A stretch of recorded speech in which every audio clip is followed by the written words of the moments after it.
નેત્રંગ અંકલેશ્વર માર્ગ પર ગઈકાલે એક ચોંકાવનારી ઘટના સામે આવી હતી, જેમાં ગુજરાત રાજ્ય માર્ગ પરિવહન નિગમની બસનો ચાલક નશાની હાલતમાં બસ હંકારી રહ્યો હતો. નેત્રંગ પોલીસે સમય સૂચકતા વાપરીને ગામના 4 રસ્તા પાસેથી આ બેદરકાર અને નશાબત ડ્રાઈવરને ઝડપી પાડી કાયદેસરની કાર્યવાહી હાથ ધરી છે.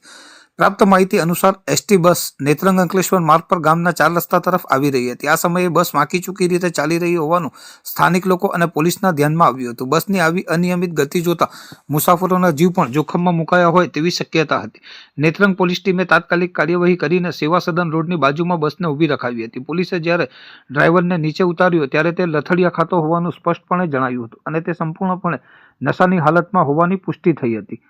પોલીસે પકડેલ એસટી બસના આ ચાલકની ઓળખ ભાર્ગવ અંબાલાલ પટેલ તરીકે થઈ છે, જે મૂળ લુણાવાડાનો રહેવાસી છે અને જંબુસર એસટી ડેપો સાથે સંકળાયેલો હોવાનું જાણવા મળ્યું છે. ડ્રાઈવરના વર્તન પર શંકા જતા પોલીસે બસની અંદર પણ સઘન તપાસ કરી હતી. આ તપાસ દરમિયાન પોલીસને બસમાંથી વિદેશી દારૂનો જથ્થો પણ મળી આવ્યો હતો.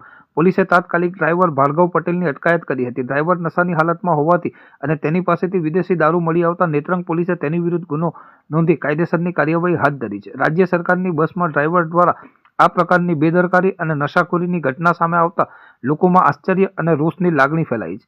પોલીસે આ સમગ્ર મામલે વધુ તપાસ શરૂ કરી છે, જેમાં ડ્રાઈવર દારૂ ક્યાંથી લાવ્યો હતો અને કેટલા સમયથી તે આ પ્રકારની પ્રવૃત્તિ કરતો હતો તે દિશામાં તપાસ હાથ ધરવામાં આવી છે.